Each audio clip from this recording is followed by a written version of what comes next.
आज प्रधानमंत्री मोदी कश्मीर के दौरे पर थे, जहां उन्होंने चुनावी रोड शो किया। रोड शो के दौरान सड़कों के दोनों ही ओर लोगों के सैलाब को देखा और पीएम नरेंद्र मोदी कश्मीर की जनता का अभिवादन करते हुए नजर आए। इस दौरान उन्होंने एक बार फिर से 370 का जिक्र छेड़ा। साथ ही साथ पाकिस्तान की ओर से की गई राहुल और नेशनल कॉन्फ्रेंस की तारीफों को लेकर भी हमला किया। पाकिस्तान के डिफेंस मिनिस्टर ने कांग्रेस नेशनल कॉन्फ्रेंस का खुलकर समर्थन किया है। पाकिस्तान से उनका कहना है कि आर्टिकल 370 और 35A को लेकर कांग्रेस और एनसी का एजेंडा वही है जो पाकिस्तान का एजेंडा है। ये वहां के मंत्री बोल रहे हैं। यानी कांग्रेस नेशनल कॉन्फ्रेंस की पोल खुद पाकिस्तान ने खोल दी है। यानी कांग्रेस नेशनल कॉन्फ्रेंस यहां पर पाकिस्तान का एजेंडा लागू करना चाहते हैं। कांग्रेस नेशनल कॉन्फ्रेंस की पोल खुद पाकिस्तान ने खोल दी है। यानी कांग्रेस नेशनल कॉन्फ्रेंस यहां पर पाकिस्तान का एजेंडा लागू करना चाहते हैं। राहुल गांधी ने अमेरिका में सिखों और आरक्षण को लेकर जो बयान दिया, उस पर सियासी घमासान बढ़ता जा रहा है। बीजेपी और सहयोगी पार्टियां राहुल पर विवादित टिप्पणी कर रही हैं, तो कांग्रेस पीएम नरेंद्र मोदी को चिट्ठी लिखकर अपने नेताओं को मर्यादा में रखने की नसीहत दे रही है। इसी बीच गुजरात के पूर्व सीएम विजय रूपाणी ने भी राहुल गांधी का रिश्ता देश विरोधी ताकतों और पाकिस्तान के साथ जोड़ा है। देखिए जरा।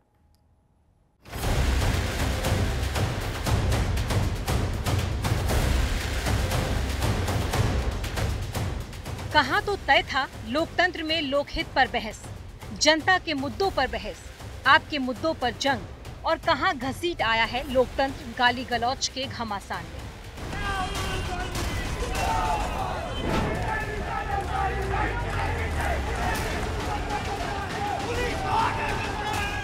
ये अपने अपने नेता के सम्मान की लड़ाई है और इसमें अपनी अपनी चिट्ठियों के साथ कूद पड़े हैं बीजेपी और कांग्रेस, दोनों पार्टियों के राष्ट्रीय अध्यक्ष।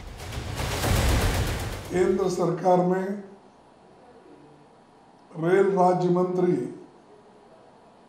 भाजपा शासित उत्तर प्रदेश के मंत्री, लोकसभा में प्रतिपक्ष नेता राहुल गांधी जी को नंबर 1 आतंकवादी कह रहे हैं। ये बहुत ही खंडनीय है। हमारे घड़ियाली आंसू बहाने वाले नेता कांग्रेस के कोई कम नहीं है। हींग लगे न फिटकरी, रंग चोखा करने में लगे रहते हैं। अब दोनों पार्टियों के अध्यक्षों की ओर से लिखी चिट्ठी का मजमून देखिए। पीएम मोदी के जन्मदिन पर कांग्रेस के अध्यक्ष ने लिखा, बीजेपी और सहयोगी दलों की भाषा हिंसक है, राहुल गांधी को आतंकवादी कहा जा रहा है। भारतीय संस्कृति अहिंसा, सद्भाव और प्रेम के लिए जानी जाती है। घृणा फैलाने वाली शक्तियों के चलते बापू, इंदिरा और राजीव को शहादत देनी पड़ी। अपने नेताओं पर अनुशासन और मर्यादा का अंकुश लगाए। कांग्रेस अध्यक्ष की चिट्ठी के करीब 48 घंटे बाद बीजेपी की अध्यक्ष ने जवाबी चिट्ठी भेजी और राहुल गांधी पर जमकर हमला किया। नड्डा ने लिखा, पाकिस्तान परस्त भारत विरोधियों के साथ गलबहियां करते हैं राहुल, आतंकियों के समर्थन वाले कार्यक्रम में जाकर खड़े हो जाते हैं, देश को तोड़ने वाली ताकतों से समर्थन मांगते हैं, विदेशी ताकतों से देश के लोकतंत्र में हस्तक्षेप की मांग करते हैं, हिंदुओं को पाकिस्तानी आतंकी संगठनों से भी बड़ा खतरा मानते हैं। ये मोहब्बत की दुकान के नाम पर नफरत का सामान बेचने की उनकी पुरानी नीति है। इनको वोट बैंक के अलावा कुछ नहीं दिखता है।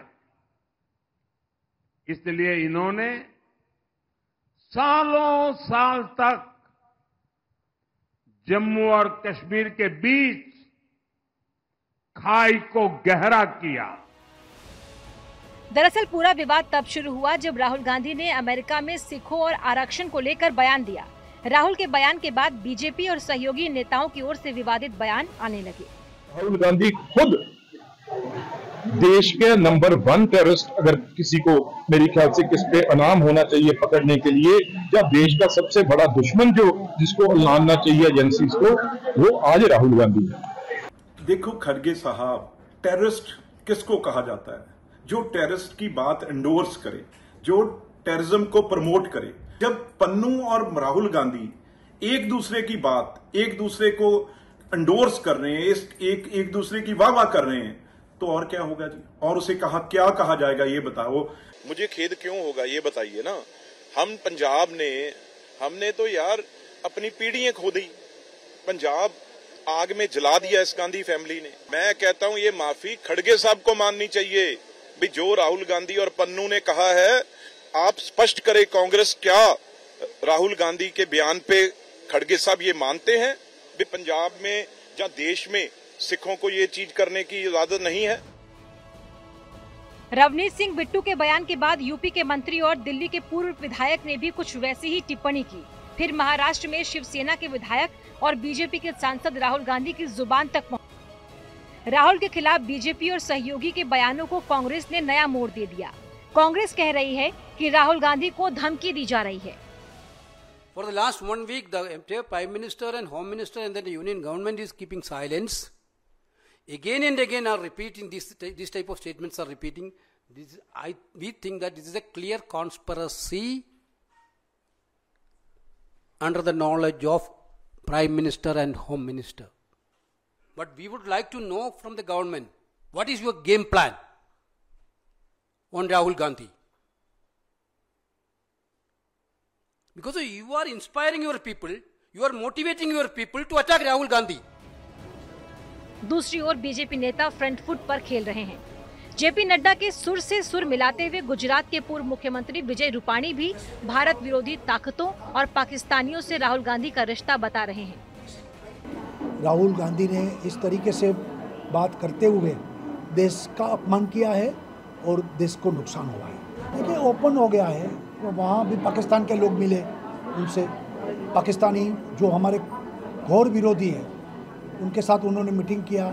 तो ये सारी बातें अब सामने आ गई है कि भारत विरोधियों के साथ भी उनका नाता है। बात अमेरिका में सिखों से होते हुए आतंकवाद और पाकिस्तान तक पहुंच चुकी है। शायद यही सबूत है कि सियासत की स्पीड बुलेट ट्रेन से भी तेज होती जा रही है। आज तक ब्यूरो। प्रधानमंत्री मोदी 2047 तक विकसित भारत की बात करते हैं, तो अब गुजरात सरकार भी इसी दिशा में आगे बढ़ती हुई नजर आ रही है। सीएम भूपेंद्र पटेल ने सूरत इकोनॉमिक रीजन के लिए गुजरात सरकार का मास्टर प्लान पेश किया है। उन्होंने दावा किया है कि यह मास्टर प्लान 2047 तक गुजरात को $3500 अरब की अर्थव्यवस्था बनाने में अहम भूमिका निभाएगा।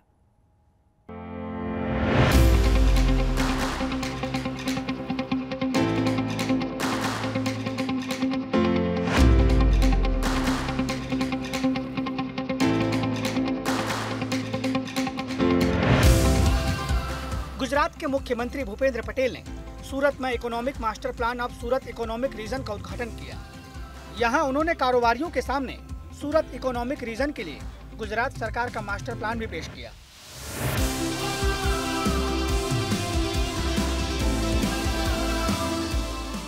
इस मास्टर प्लान में केमिकल्स, हीरा और कपड़ा जैसे पारंपरिक कारोबार के अलावा eco friendly agriculture, IT, real estate और टूरिज्म पर भी जोर दिया गया है।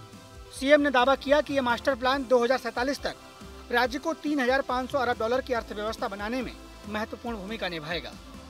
श्री नरेंद्रभाईના સફળ શાસનકાળમાં ભારત વિશ્વની 5મી મોટી આર્થિક તાકાત બન્યું છે। હવે ત્રીજી ટર્મમાં તેમણે ભારતને ત્રીજી આર્થિક તાકાત બનાવવાનો સંકલ્પ કર્યો છે। इस कार्यक्रम में आए कारोबारियों को संबोधित करते हुए सीएम भूपेंद्र पटेल ने पीएम मोदी की जमकर तारीफ की। गुजरात के मुख्यमंत्री के रूप में उनके कार्यकाल का जिक्र किया और कहा कि जिस तरह गुजरात देश का ग्रोथ इंजन है, उसी तरह सूरत शहर गुजरात का ग्रोथ इंजन है। आपने गुजरात ने 2047 सुधीमां 3.5 ટ્રિલિયન ડોલરની ઇકોનોમી બનાવી છે. આ માસ્ટર પ્લાનને માત્ર અહેવાલ સ્વરૂપે ન જોઈએ, પરંતુ આ 6 જિલ્લાઓમાં તેના વ્યાપકપણે અમલથી સમગ્ર દેશના ઇકોનોમિક લેન્ડસ્કેપમાં મોટું પરિવર્તન લાવી શકીશું. विकसित भारत के साथ विकसित गुजरात के लिए इकोनॉमिक प्लान बनाने वाला गुजरात देश का पहला राज्य है. ये मास्टर प्लान 6 जिलों में लागू किया गया है. उम्मीद यही है कि इससे सूरत के साथ साथ आसपास के जिलों की सूरत भी बदलेगी. सूरत से संजय सिंह राठौड़ के साथ आज तक ब्यूरो.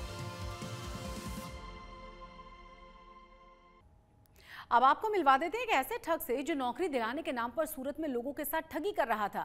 लेकिन इसका ठगी करने का तरीका ऐसा था कि खुद पुलिस भी हैरान रह गई. आखिर कैसे ठगी को अंजाम दिया जाता था, देखिए.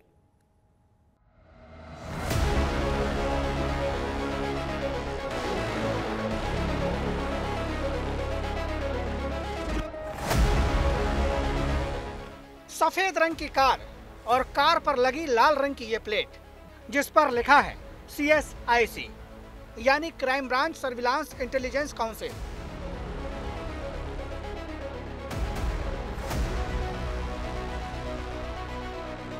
इस गाड़ी के अंदर CSIC का ID कार्ड, आर्मी कमांडो की वर्दी और ये नकली गन मिली है.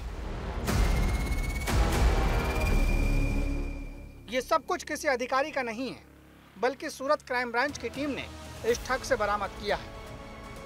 ये मूल रूप से बिहार का रहने वाला हिमांशु रमेश कुमार राय, जो खुद को कस्टम अधिकारी बताकर लोगों को लाखों रुपए का चूना लगा चुका है. क्राइम ब्रांच को इन्फॉर्मेशन मिली थी कि कोई कस्टम अधिकारी बन के कस्टम की गाड़ी लेके घूम रहा है. ऐसी बात में मिलने के आधार पर हमने गाड़ी को खड़ी करके पूछपरछ किया. उसमें जो आदमी मिला उसका नाम है हिमांशु कुमार रमेश भाई राय, जो मूल बिहार का रहने वाला है और अभी ओलपाड़ शाडला गांव में रहता है. लास्ट 9 महीने से उसने अलग अलग प्रकार से चीटिंग स्टार्ट किया है. चीटिंग का एमओ ऐसा है उसका कि अलग अलग डिपार्टमेंट में नौकरी दिलाने के बहाने उसने 4 लोगों से अलग अलग लोगों से 12,75,000 रुपये का चीटिंग किया है. ये ठग सूरत में पिछले 9 महीने से आर्मी की नंबर प्लेट वाली आर्टिका कार में घूम रहा था. ये खुद को कस्टम का सीनियर इंस्पेक्टर बताया करता था. किसी को शक न हो इसलिए फर्जी ID कार्ड से लेकर फर्जी पिस्टल तक अपने पास रखता था. अभी उसकी पूछपरछ करने के बाद और गाड़ी में से एक लाइटर जो नकली होता है, कस्टम का कार्ड, सीनियर इंस्पेक्टर का आर्टिका गाड़ी और 2 सर्टी उसने जो बोगस बनाए आई कार्ड और वगैरह, वो हमको बरामद हुआ. शुरुआती जानकारी के मुताबिक पहले ये एयरपोर्ट अथॉरिटी के किसी ऑफिसर की गाड़ी चलाया करता था. वहां से नौकरी छोड़ने के बाद इसने खुद को अधिकारी बताकर लोगों को ठगना शुरू कर दिया. ये अभी तक कितने लोगों को अपना शिकार बना चुका है, अब पुलिस इसकी जांच में जुटी है. सूरत से संजय सिंह राठौड़ के साथ आज तक ब्यूरो.